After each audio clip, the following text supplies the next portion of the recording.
Real Madrid, Kylian Mbappé est déjà sous pression. Kylian Mbappé face à Majorque. Pour sa première au Bernabéu cet après-midi contre Valladolid, l'attaquant tricolore sait qu'il devra faire mieux que face à Majorque. Après les 2 victoires en 2 rencontres du FC Barcelone, les Madrilènes savent qu'ils doivent impérativement gagner cet après-midi. Une rencontre a priori abordable, à la maison, face au Real Valladolid.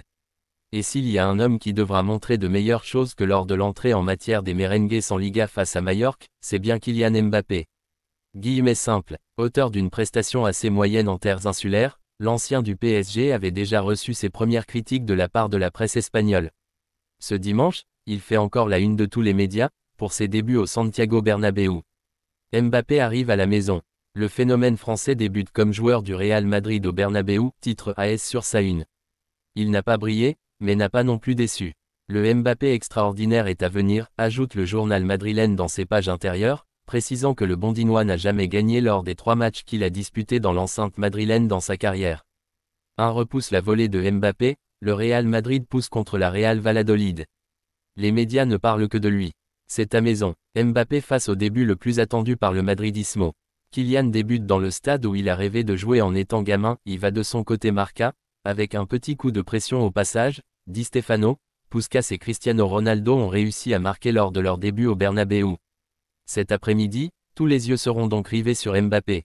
Un tifo devrait d'ailleurs être déployé pour souhaiter la bienvenue au nouveau Galactique madrilène, qui aura l'opportunité de marquer son premier but à la maison, contre un rival qui ne devrait, sur le papier du moins, pas forcément poser énormément de soucis à un effectif comme celui du Real Madrid. Sous les yeux de Ronaldo Nazario, président de Valladolid, Mbappé a donc l'opportunité de régaler les fans merengues. Bellingham se fixe une date de retour. Le milieu de terrain anglais est touché à la voûte plantaire, une blessure assez rare mais qui va l'éloigner des terrains pour un bon moment.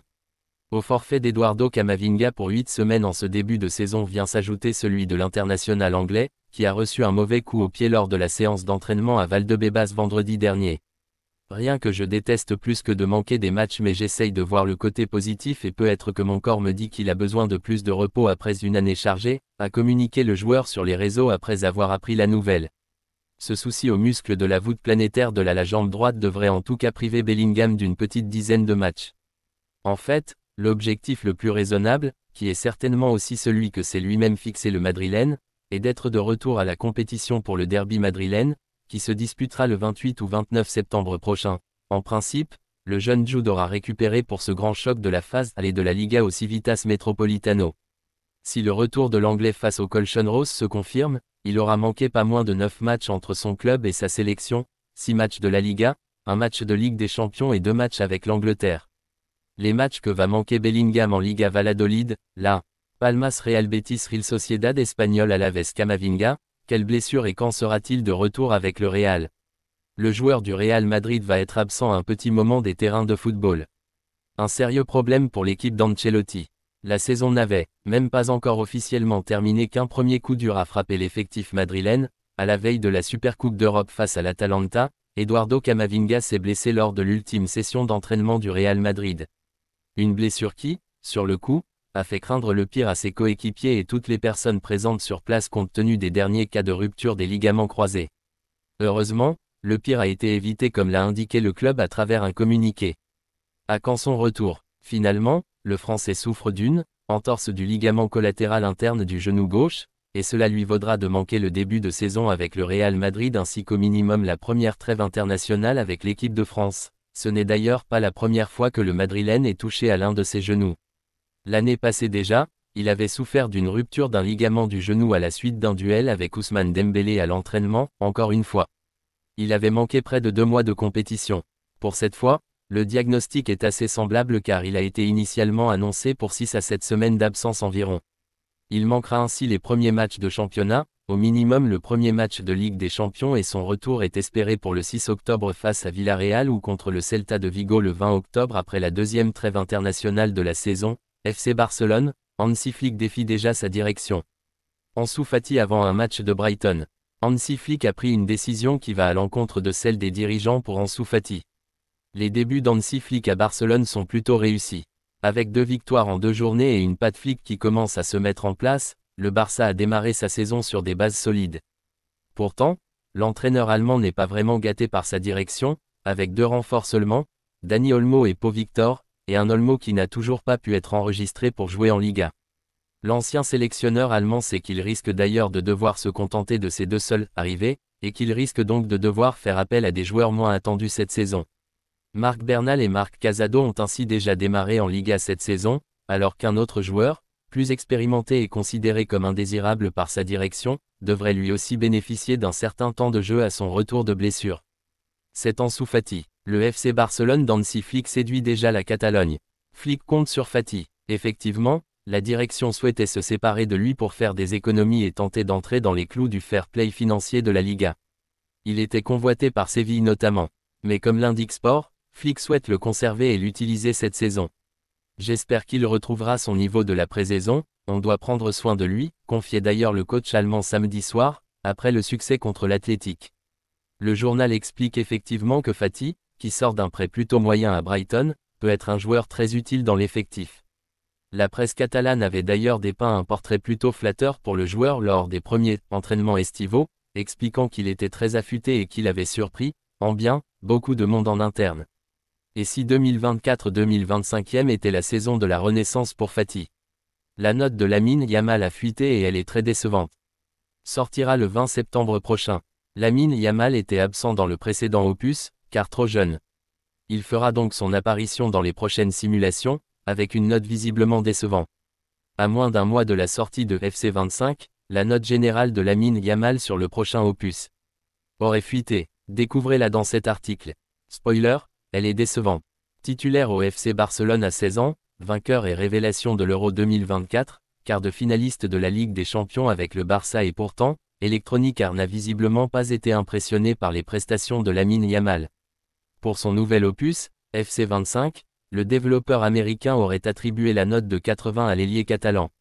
Selon FGZ News, très informé sur l'actualité des jeux vidéo de football, le général de Yamal devrait bel et bien être de 80 sur le prochain jeu.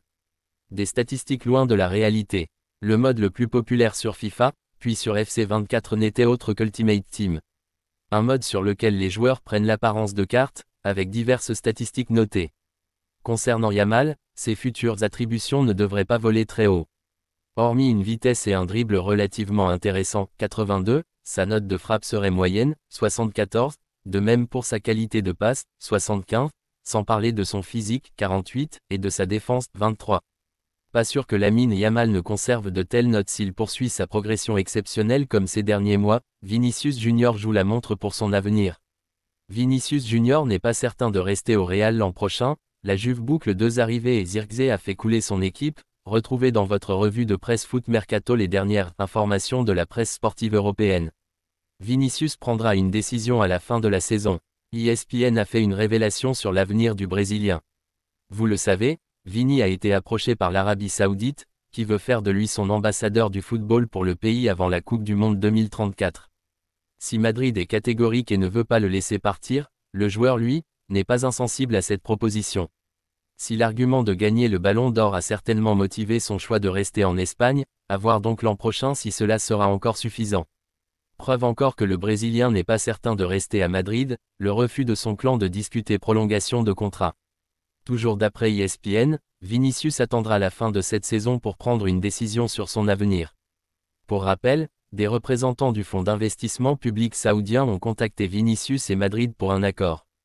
Ils ont proposé un salaire annuel pouvant atteindre 350 millions d'euros, faisant de lui le sportif le mieux payé au monde. Real Madrid, une ultime offre pour Alphonso Davies. C'est sur les fins de mercato que le Real s'illustre. Cette année, c'est avec Alphonso Davies que les Madrilènes pourraient frapper un gros coup.